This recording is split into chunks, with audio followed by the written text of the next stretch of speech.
ഒരിക്കൽ ഞാൻ എൻ്റെ ഭാര്യയുമായി ലണ്ടനിലേക്ക് പോവുകയാണ്. അപ്പോൾ 2 സീറ്റാണ്, ഒരു സീറ്റ് ഇവിടെ, ഒരു സീറ്റ് ഇവിടെ ഫ്രണ്ടിൽ. എൻ്റെ എയർക്രാഫ്റ്റാണ്. അങ്ങനെ ഞാൻ കുറേ ഫ്ലൈറ്റ് ഓടി ഞാൻ വായിച്ചുകൊണ്ടിരിക്കുകയാണ്. അങ്ങനെ ഞാൻ ഇതിൻ്റെ ഇടയിൽ ഞാൻ എൻ്റെ ഭാര്യയെ നോക്കുകയാണ്. അപ്പോൾ ഭാര്യ നോക്കുമ്പോൾ ഭാര്യ അങ്ങനെ കണ്ണിൽ നിന്ന് വെള്ളം ഒലിച്ചുകൊണ്ടിരിക്കുകയാണ്. ഞാൻ പറഞ്ഞു, സുബ്ഹാനല്ലാഹ്, എന്ത് സംഭവിച്ചു പോയി? കാരണം ഫ്ലൈറ്റ് ഓടിക്കൊണ്ടിരിക്കുകയാണ്. എന്തെങ്കിലും ബുദ്ധിമുട്ടോ വേദനയോ? കാരണം ഫ്ലൈറ്റ് ഒരു സ്ഥലത്തും അങ്ങനെ ഇറക്കാൻ പറ്റാവുന്ന രീതിയല്ല. ഞാൻ നോക്കുമ്പോൾ ഞങ്ങൾ ടർക്കിയിലെ ഇസ്തംബൂളിൻ്റെ മുകളിൽ കൂടിയാണ് യാത്ര ചെയ്യുന്നത്.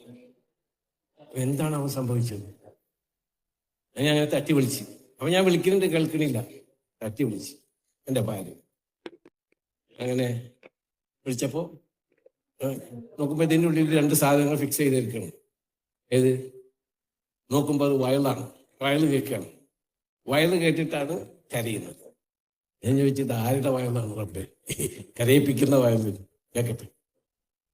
അങ്ങനെ ഇതൊക്കെ എടുത്ത് ഞാൻ സംസാരിച്ചപ്പോൾ ആൾ ശരിയായി.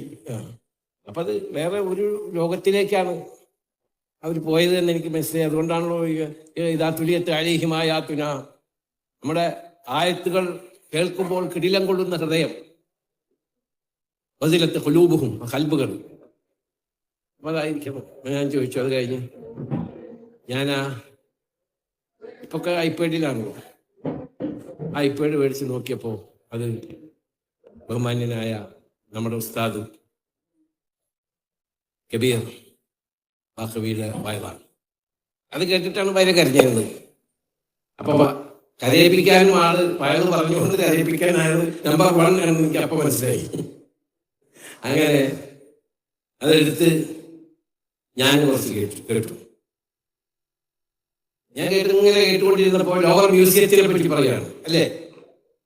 അദ്ദേഹം പറഞ്ഞു, ലണ്ടനിലെ ലോവർ മ്യൂസിയം, അതിൽ മൊണാലിസ എന്ന് പറഞ്ഞ വിശ്വോത്തരമായ ഒരു പെയിന്റിംഗ് ഉണ്ട്, മൊണാലിസ. അതിനെപ്പറ്റിയൊക്കെ അദ്ദേഹം വിശദീകരിച്ചു.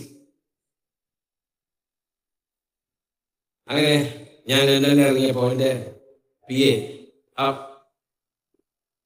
മലബാറിലെ വലിയൊരു പണ്ഡിതന്റെ മകൻ കൂടിയാണ് എൻ്റെ ഒരു PA, ഫസലിനോട് പറഞ്ഞു, എനിക്ക് 2 PA-മാരാണ്, ഫസലൊന്ന് ഷാഹിദ്. അപ്പം ഞാൻ ഹോളിഡേക്ക് പോകുമ്പോൾ ഞാൻ ഫസലിനെ വിടുക, ഷാഹിദിന് ലീവ് കൊടുക്കും, എൻ്റെ മകന് ലീവ് എടുക്കാൻ വേണ്ടി.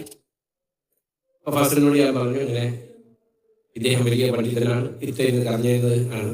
അപ്പോൾ ഫ്ലൈറ്റ് വെച്ച് ഞാൻ വിവരങ്ങൾ പറഞ്ഞു. ലോവർ മ്യൂസിയം പാരീസിലാണ്, ഫ്രാൻസിലെ പാരീസിലാണ്. മൊണാലിസ ഡാവിഞ്ചിയാണ്. കാരണം ഇപ്പം എന്തെങ്കിലുമൊക്കെ ഒന്ന് പറഞ്ഞപ്പോൾ ഉടനെ ഗൂഗിളിലേക്ക് നോക്കും. അങ്ങനെയാണ് ഞങ്ങൾ തമ്മിലുള്ള സ്നേഹബന്ധം ആരംഭിക്കുന്നത് എന്ന് പറയാൻ വേണ്ടി മാത്രമാണ് ഈ കഥ ഇവിടെ ഞാൻ എടുത്തിട്ടുള്ളത്.